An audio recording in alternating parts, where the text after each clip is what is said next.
Hey, good morning. Let me talk to you really quick about the one thing that will really screw you if you're an XRP owner and you're not paying attention.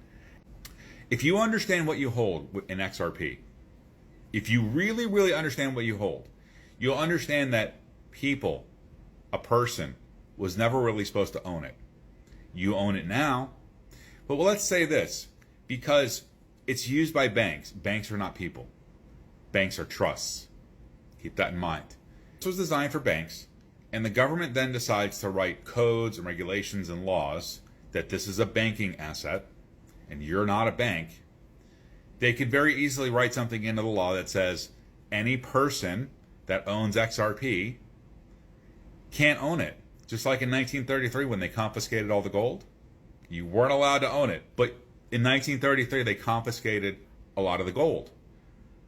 What if they do that this time? But what they do is like, okay, any person that has this in their name isn't allowed to own it. And if you haven't gotten your trust, put the structures in place so that your person is not attached to that asset that could very easily be deemed not an asset that should be belonged to by a person.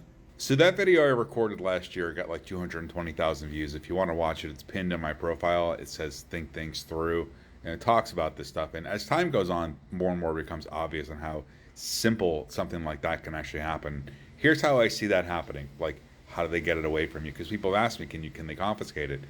Physically, it's in a wallet, so they can't really take it from you, but they can do things like this. Ready?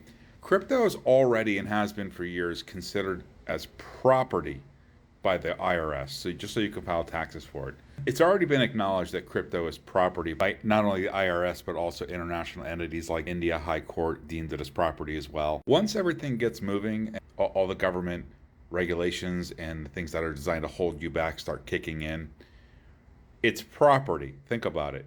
All your property is typically registered with the government. Your weapons, your homes, your properties, things like that, your cars. So all your property is actually registered with the government. There's probably going to come a day, this is probably how it's going to happen, where they're going to send you something because they know you have it. They're going to say you have to register your property with the government.